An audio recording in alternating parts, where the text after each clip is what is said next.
Hi friends, ಎಲ್ರಿಗೂ ನಮಸ್ಕಾರ. ಬನ್ನಿ, ಪೆನ್ಷನ್ ಬಗ್ಗೆ ಮಾನ್ಯ ಆಯುಕ್ತರು ಒಂದು ಜ್ಞಾಪನವನ್ನು ಹೊರಡಿಸಿದ್ದಾರೆ. ಅದು ಏನಿದೆ ನೋಡ್ಕೊಂಡು ಬರೋಣ. ಶಾಲಾ ಶಿಕ್ಷಣ ಇಲಾಖೆ ಆಯುಕ್ತರ ಕಚೇರಿ, ನೃಪತುಂಗ ರಸ್ತೆ, ಬೆಂಗಳೂರು, ದಿನಾಂಕ 13/6/2005 ಈ ಒಂದು ಜ್ಞಾಪನವನ್ನು ಹೊರಡಿಸಿದ್ದಾರೆ. ಏನಿದೆ ಇದರಲ್ಲಿ ಅಂತ ನಾವು ನೋಡೋದಾದ್ರೆ, ದಿನಾಂಕ 1/4/2006 ಪೂರ್ವದಲ್ಲಿನ ನೇಮಕಾತಿ ಅಧಿಸೂಚನೆಗಳ ಮೂಲಕ ಆಯ್ಕೆ ಹೊಂದಿ ಆ ದಿನಾಂಕದಂದು ಅಥವಾ ನಂತರದಲ್ಲಿ ರಾಜ್ಯ ಸರ್ಕಾರದ ಸೇವೆಗೆ ಸೇರಿದ ಸರ್ಕಾರಿ ಪ್ರೌಢಶಾಲಾ ಶಿಕ್ಷಕರನ್ನು ಹಳೆಯ ಡಿಫೈನ್ಡ್ ಪಿಂಚಣಿ ಯೋಜನೆಗೆ ಒಳಪಡಿಸುವ ಕುರಿತು. ಇದು ಒಂದು ಒಳ್ಳೆಯ ಸುದ್ದಿಯನ್ನ ಮಾನ್ಯ ಆಯುಕ್ತರು ಸರ್ಕಾರದಿಂದ ಬಂದಿದೆ. ಏನಿದೆ ನೋಡ್ಕೊಂಬರೋಣ ಡೀಟೇಲ್ ಆಗಿ. ಮೇಲ್ಕಂಡ ವಿಷಯಕ್ಕೆ ಸಂಬಂಧಿಸಿದಂತೆ ದಿನಾಂಕ 1/4/2006 ಪೂರ್ವದಲ್ಲಿನ ನೇಮಕಾತಿ ಅಧಿಸೂಚನೆಗಳ ಮೂಲಕ ಆಯ್ಕೆ ಹೊಂದಿ ಆ ದಿನಾಂಕದಂದು ಅಥವಾ ನಂತರದಲ್ಲಿ ರಾಜ್ಯ ಸರ್ಕಾರದ ಸೇವೆಗೆ ಸೇರಿದ ನೌಕರರನ್ನು ಹಳೆಯ ಡಿಫೈನ್ಡ್ ಪಿಂಚಣಿ ಸೌಲಭ್ಯಕ್ಕೆ ಅಂದರೆ NPS ನಿಂದ OPSಗೆ, ಆಕ್ಚುಲಿ 2006 ನಂತರ ಅಂದರೆ 1/4/2006 ನಂತರ NPS ಇರಲಿಲ್ಲ,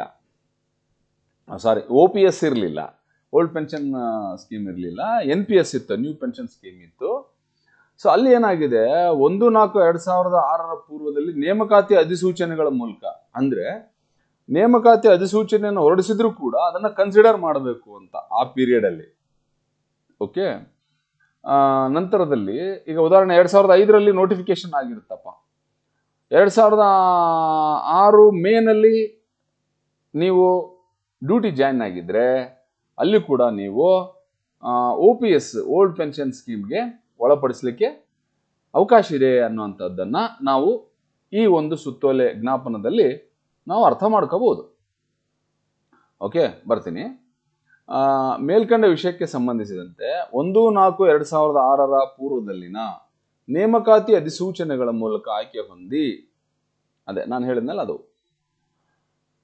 ಹೊಂದಿ ಆ ದಿನಾಂಕದಂದು ಅಥವಾ ನಂತರದಲ್ಲಿ ರಾಜ್ಯ ಸರ್ಕಾರದ ಸೇವೆಗೆ ಸೇರಿದ ನೌಕರರನ್ನು ಹಳೆಯ ಡಿಫೈನ್ಡ್ ಪಿಂಚಣಿ ಸೌಲಭ್ಯಕ್ಕೆ NPS ನಿಂದ OPSಗೆ ಒಳಪಡಲು ಅಭಿಮತ ಸಲ್ಲಿಸಿರುವ ಎಲ್ಲ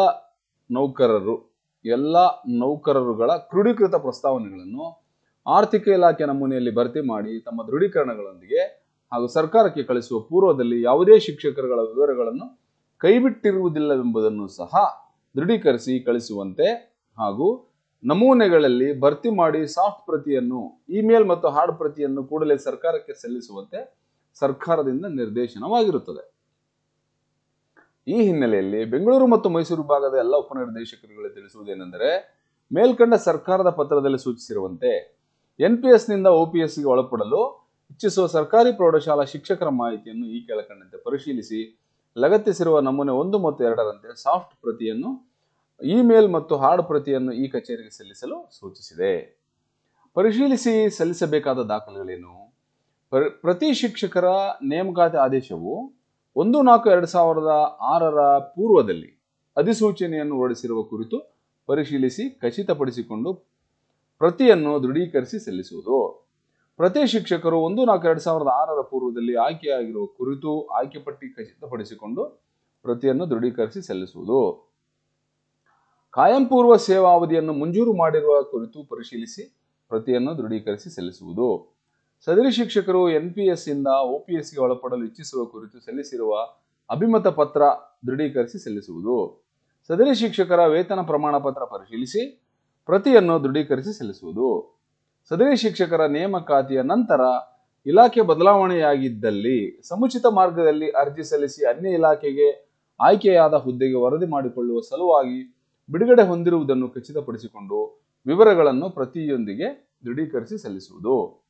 ಸದರಿ ಶಿಕ್ಷಕರ ವಿವರಗಳನ್ನು ಲಗತ್ತಿಸಿರುವ ನಮೂನೆ 1 ಮತ್ತು ನಮೂನೆ 2ರಲ್ಲಿ ನುಡಿ 6.0 ಎಕ್ಸೆಲ್ ಶೀಟ್ನಲ್ಲಿ ಈ ಕೆಳಗೆ ಈ ಕಚೇರಿಗೆ ಕಳಿಸುವ ಪೂರ್ವದಲ್ಲಿ ಯಾವುದೇ ಶಿಕ್ಷಕರುಗಳ ವಿವರಗಳನ್ನು ಕೈಬಿಟ್ಟಿರುವುದಿಲ್ಲವೆಂಬುದನ್ನು ಸಹ ದೃಢೀಕರಿಸಿ ಕಳಿಸುವಂತೆ ಹಾಗೂ ನಮೂನೆಗಳಲ್ಲಿ ಭರ್ತಿ ಮಾಡಿ ಸಾಫ್ಟ್ ಪ್ರತಿಯನ್ನು est4cpibng@gmail.com ಈ ಮೇಲ್ಗೆ ಮಾಡುವುದು ಮತ್ತು ಹಾರ್ಡ್ ಪ್ರತಿಯನ್ನು ಕೂಡಲೇ ಈ ಕಚೇರಿಗೆ ಸಲ್ಲಿಸಲು ಸೂಚಿಸಿದೆ.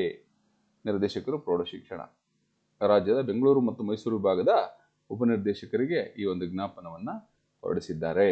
ಓಕೆ, ಈ ನಿಟ್ಟಿನಲ್ಲಿ ಈಗೇನು 2006ರಲ್ಲಿ ನೇಮಕಾತಿ ಅಂದರೆ ಅದಕ್ಕಿಂತ ಪೂರ್ವದಲ್ಲಿ ತಾವುಗಳೇನಾದ್ರು ನೋಟಿಫಿಕೇಶನ್ ಆಗಿದ್ದರೆ ಅದು ಕೂಡ ಕನ್ಸಿಡರ್ ಮಾಡಬೇಕು ಅನ್ನುವಂಥದ್ದನ್ನು ಈ ಒಂದು ಆದೇಶದಲ್ಲಿ ಹೇಳಿದ್ದಾರೆ. So all the best. ನಿಮಗೆ NPS ಇಂದ OPSಗೆ ಒಳಪಡ್ತಕ್ಕಂಥ ಎಲ್ಲ ನೌಕರರಿಗೆ ಇದು ಒಂದು ಸಿಹಿ ಸುದ್ದಿ. ನಿಮ್ಮೆಲ್ಲರಿಗೂ ಒಳ್ಳೆಯದಾಗಲಿ ಅಂತ ನಾನು ಶುಭ ಹಾರೈಸ್ತೀನಿ. ಮತ್ತು ಸರ್ಕಾರಕ್ಕೆ ನಾವು ನಿಮ್ಮೆಲ್ಲರ ಪರವಾಗಿ ಈ ಸಂದರ್ಭದಲ್ಲಿ ನಾವು ಅವರಿಗೆ ಅಭಿನಂದನೆಯನ್ನು ಕೂಡ ಸಲ್ಲಿಸೋಣ. Thank you.